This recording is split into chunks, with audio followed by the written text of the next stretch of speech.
Medicine is private here, it's like in a five-star hotel. It's unprofitable, let's say, to have employees who will go on maternity leave. Cameras are installed at home. I think, on average, they begin to send children from the age of 1.5 to kindergarten. Kindergartens are a big private business.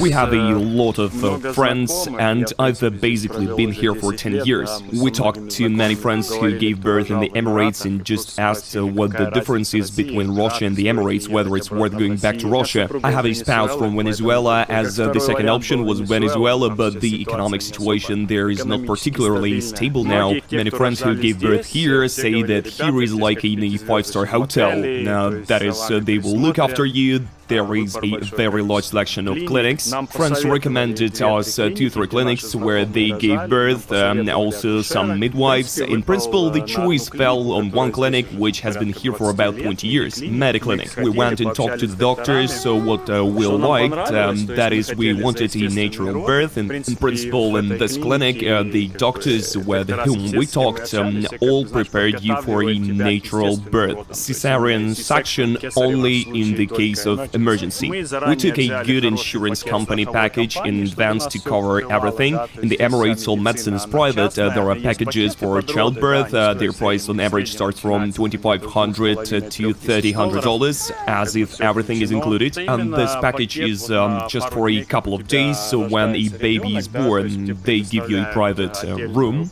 That is in your ward. As in a hotel, you are provided with a menu, food as a room service. The price starts from $3,000, depending on the quality of clinic, your room, your apartment, that is from $3,000 and above, plus will depend on whether you will do painkillers. So in our case, we took a very good insurance. The insurance cost us $10,000 a year. Everything went well for us, all visits to doctors, all ultrasounds, regular checkups, blood donation for tests, plus baby delivery, and we had to go to the hospital for 4 nights in the 30th week. That is, we took the insurance that covered everything.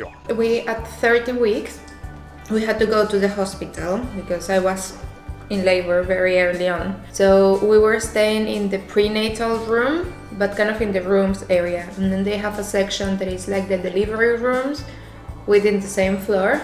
And then you have the postnatal. So after you give birth, they move you to a different floor, and like that's it. That's all the moms with the babies. What was the starting price for the birth kind of delivery packages? They were like around 10,000 dirhams, right? I think a little bit less, like 8 or 7,000 in the kind of what they call public hospitals. That's just giving birth, like not all the times that you need to go before to the doctor to do like all the tests. And here I'll repeat once again, the quality of the clinic is very good, qualifications of doctors, so that listeners understand, in the Emirates 90% of the population are aliens, expats. In principle, the system itself is designed so that expats can give birth at their home.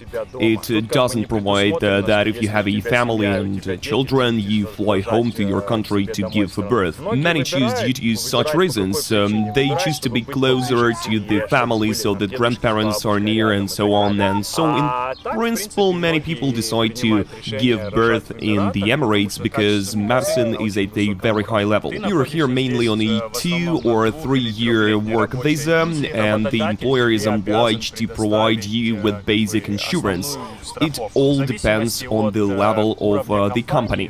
So small private companies mostly buy you minimal insurance, which if you get sick, you can go to some sort of clinic. But your network of polyclinics will be quite limited, let's say of the lower class.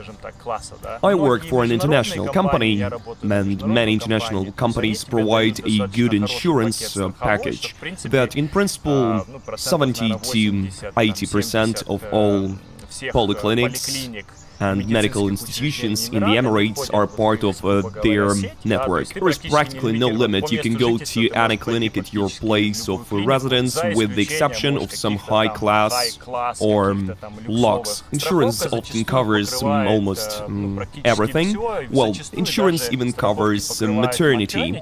If people work for international companies, often their package covers maternity package too. Maternity is a package for childbirth. That is not a maternity leave.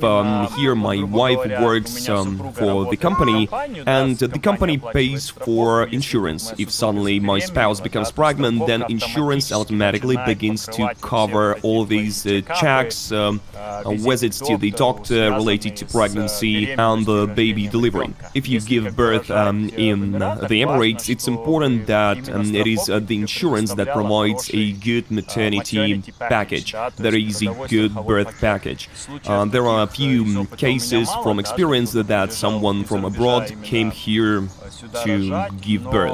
Although the Emirates have built their medical healthcare system with the expectation that people will come here as a medical tourism, because many countries around the Emirates, like Egypt, Lebanon, Jordan, often have lower level medicine. Therefore, the Emirates were built with the idea that people from neighboring countries would be able to come here for medical tourism. I attended the birth, and I can rate the service on the highest multiple scale, like 9 out of 10. Everything went quite smoothly with us. Our delivery took less than 4 to 5 hours.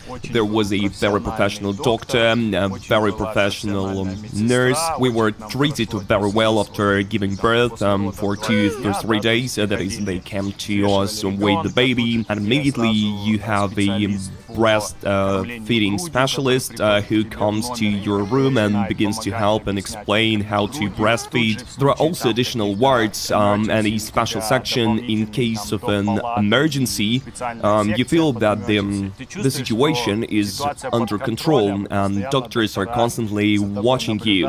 And again, our experiences are very positive. My friends who gave birth here also had great delivery. I'll give 8 to 9 out of 10. Here the law provides for 45 days, 45 working days, an average of 2 months of maternity leave. After the delivery, it turns out that the company is obliged to pay 45 working days and almost 2 months of full-time salary, and you go on paid maternity leave. Some international companies extend it up to 3 to 6 months, but this is again at the discretion of the company and not provided for by law. And as in Russia and many European, Scandinavian countries where part is paid, part is unpaid, part is half rate, there is no such thing here because companies pay for a work visa, and here the system itself is built in such a way that it is not profitable for them to have employees who will go on maternity leave for too long. The state will not sponsor or help companies pay salaries and so on. That is, the company pays you an equivalent of 45 working days in full, and after which you must return to work. In our case, my wife works in a small private company where about 40 people work. She has not taken a vacation for a year. According to her contract, there were 22 days of vacation, and she took 45 days, plus the company stretched it to 60 days. She took 22 days off, which she saved for the year, and we agreed to take another month of unpaid leave. As a result, we got about 4 months and 2 weeks. And after 4.5 months, my wife returned to work. In the first year, when you breastfeed a baby, you're provided with reduced working hours. That is, you work 6 hours instead of 8. This is also provided by the law. That's the tricky part when each family chooses which way to act. In our case, we found a babysitter from 5 months She now works full-time. Many even apply for a visa for a babysitter and she lives with them. In our case, we have a live-out nanny, that is, the nanny does not live in the house. There are certain agencies that help you find a babysitter. In our case, we found a babysitter through Facebook. There are certain sites. We checked the website. We submitted an ad. About 10 nannies responded. 6 sent their CV. 6 came for an interview. We conducted an interview, selected 2 nannies. We gave them the opportunity to work twice a week, let's say part-time. We paid them daily. After a month, we decided on one nanny. She's from Kenya. After that, we issued her a visa on my behalf. It is not cheap. A visa costs on average about $3,000 for 2 years. Well, one half goes to the state for visa processing, and a small amount of $300 to $400 a year goes to the basic insurance for the nanny, in case the nanny is ill, so that she has the opportunity to go to the hospital. That is, all medicine is paid here, and the rest is certain child deductions. Depending on how much you agree, the average price for a full-time job is from 2,500 to 3,500 dirhams. That is from $700 to $950 per month. Yeah, $700 to $950 per month. According to Dubai wages, the price is quite reasonable. That's why many families who have a small child, although there are nurseries where you can give your child from 6 months, yeah, the minimum age is 6 months, yet still many families hire a full-time nanny. Nannies are mainly from the Philippines, so from certain countries in Africa, that is Nigeria, Kenya, Ethiopia. Some of the nannies are from Bangladesh, India, and of course, not a fear, but an element of distrust is present. After all, to leave a newborn child with someone. My wife works from home, and for the first 3 to 4 months, when there was a nanny, she was constantly nearby. We've been quite lucky with our choice of a nanny. She has 3 children herself, although there are cases when someone came from Indonesia, from the Philippines, and they do not have children themselves. They are more like maids, less like nannies. In our case, she performs basically 3 roles.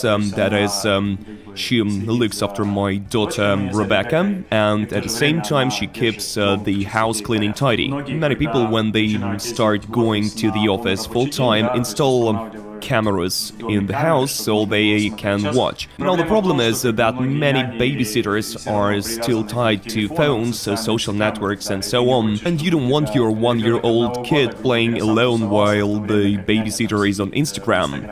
That is, such elements are present, they are standard, so parents install cameras to monitor whether she's watching the child or sitting on the phone. Here you can send children to kindergartens from 6 months, I think on average from the age of 1 to 1.5 years, when the child is no longer breastfed, and you can safely send him to kindergarten. In principle, kindergartens are a large private business, and in the main communities, in residential areas, and even in business areas, there are kindergartens. For example, I work in the financial center of Dubai, and what's interesting, in the morning you can go for a coffee and you see how several Filipinos go out with 20 children and walk them. If a couple with a child work in a financial center, they have the opportunity to come to the financial center in the morning and to go to the local kindergarten, and he will be there for 6 to 8 hours while you work, and after work you pick him up and go home with him. A large number of people who come here to work, they do not have access to grandparents, children and uncles and so on. That is, there are no relatives who can look after the child. Almost everyone you know is in the same situation. There is, our circle of acquaintances is still changing a little now. We naturally make friends who have children about our age, and they're all in the same situation. And that's the way it goes. Peculiarities of the country.